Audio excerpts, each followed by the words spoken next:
Shalom. How are you? Somebody will ask his friend, how are you? How are you doing? What's new?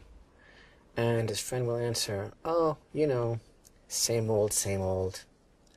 The truth is, same old is a very big problem.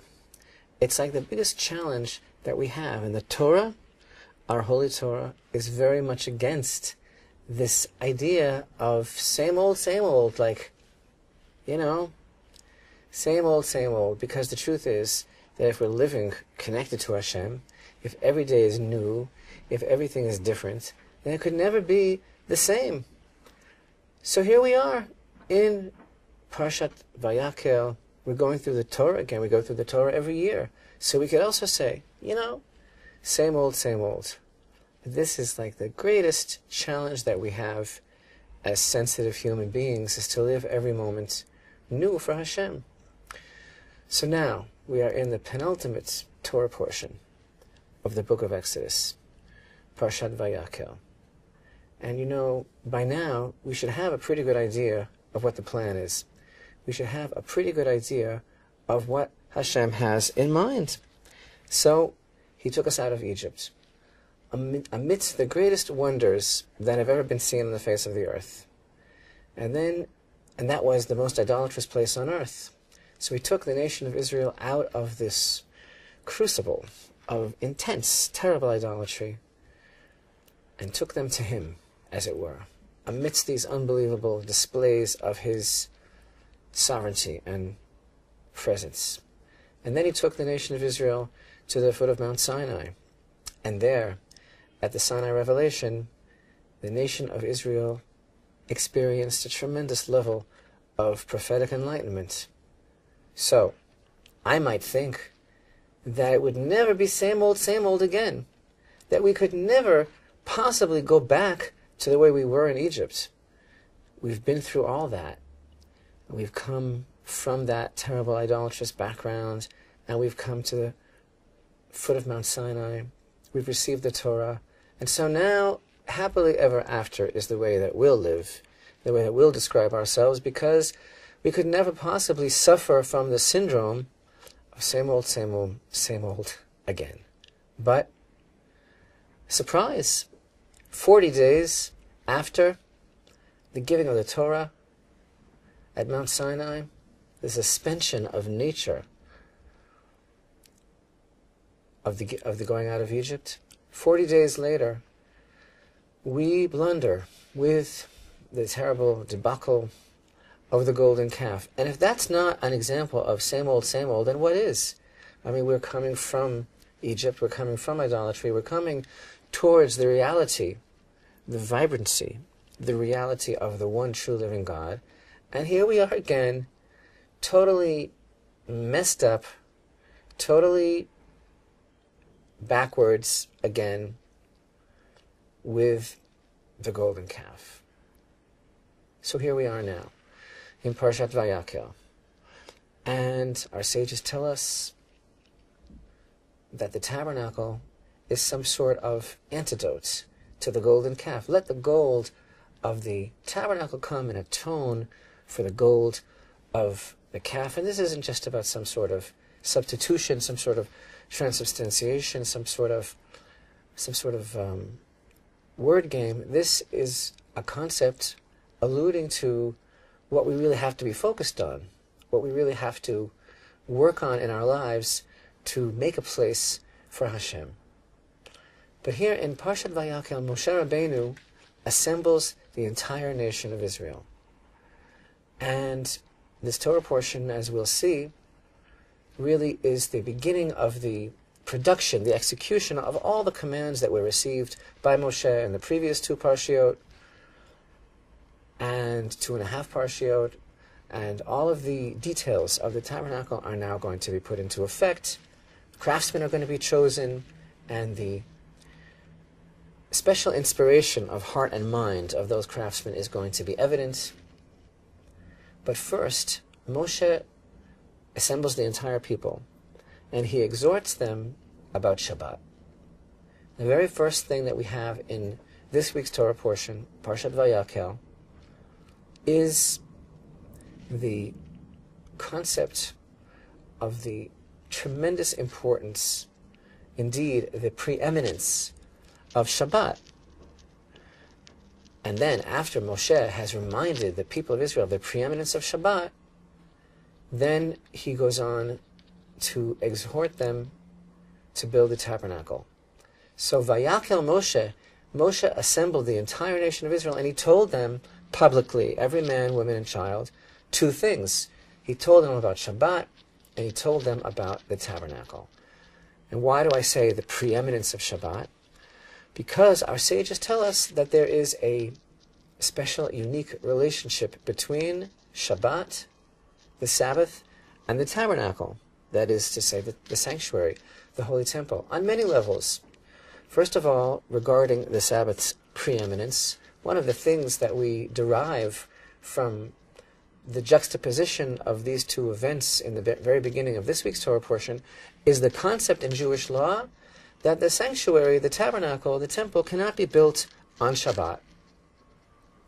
One might think that the tabernacle is so important that it could even supersede Shabbat. But this is not the case. And even though once the tabernacle is standing, there are aspects of Sabbath observance that are actually superseded by the tabernacle. The daily offering is still brought even on Shabbat. But the fact is that Shabbat has preeminence. Also, in the world of Jewish law, we have a very important concept that the 39 types of activity which were used to establish the tabernacle, 39 various categories of action, which are defined by the Torah as work, because they affect change, those are the types of things which are forbidden for the Jew on Shabbat. So, again, there is some sort of connection between the workaday week, between activity, between the concept of Shabbat and the tabernacle. But this is only on one level. When we think about it very deeply, these two concepts are like two sides of one coin. They're like twins. Shabbat and the tabernacle are really so similar that together they present part of the program of combating the phenomena of same old, same old. Because what is Shabbat really all about in time? Shabbat is this idea that we are, through our lives, through our observing Shabbat, through our keeping it, remembering it, and observing it, two different words that the Torah uses, shamor v'zachor. We observe Shabbat, and we also remember it.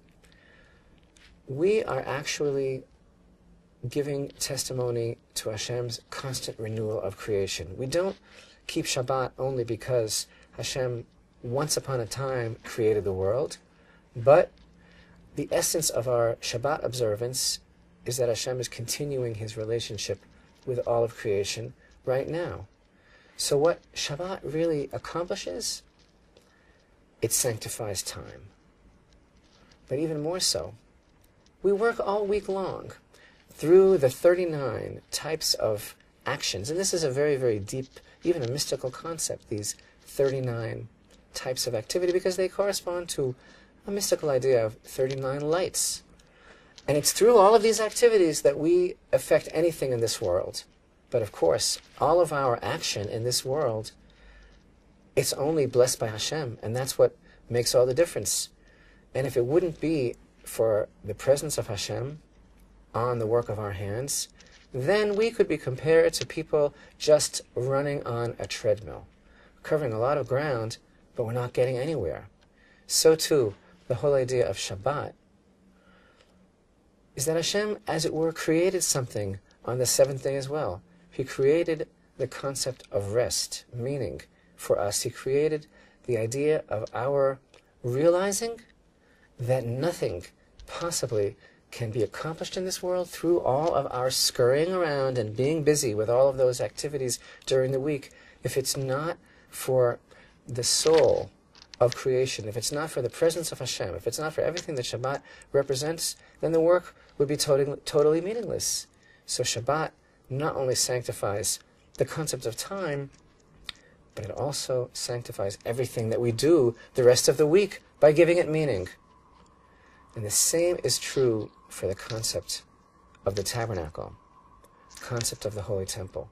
Because the concept of the tabernacle is that just as time can be sanctified, and just as our efforts can be sanctified, so also space can be sanctified. We can actually make a dent in this world, as it were. We can make a place for God. We can stop the presses and say, no, it's not going to be same old, same old. We're going to make a place in this world where we can constantly be connected to the presence of God.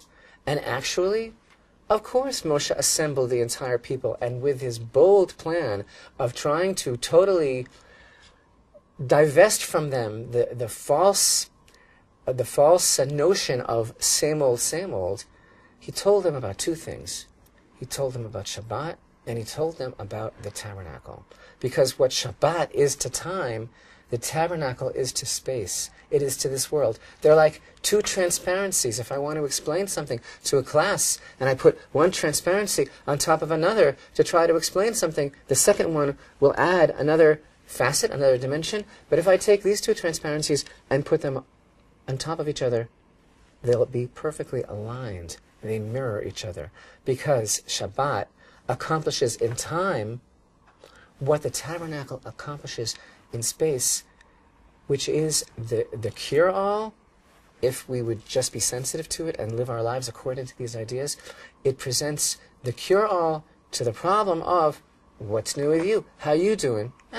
Same old, never again, because the idea is that we can take everything that we're doing, all of our efforts, all of our workaday efforts, and raise them up through not doing anything on Shabbat, because we get off the treadmill and we realize everything is only about what Hashem is really accomplishing through us. And so too, same old of everything that we're going through, this whole tired place, it's totally elevated when we allow Hashem to be in the world. So, here we are in the penultimate Torah portion of the book of Exodus, and by now we should be freed from the problem of same old. We should see what the program really is, because Hashem took the people of Israel out for one expressed sole purpose, and that is to be for them a God. So he's basically saying to us now, Moshe, with his tremendous wisdom and compassion, gathering the whole people together, telling them, why don't you do yourselves a favor and get and stay out of the rut? Just remember two things, Shabbat and the tabernacle, because that's the challenge of never having the same old, but elevating every moment, every activity, and every concept of our being in this world to an elevated connection to God.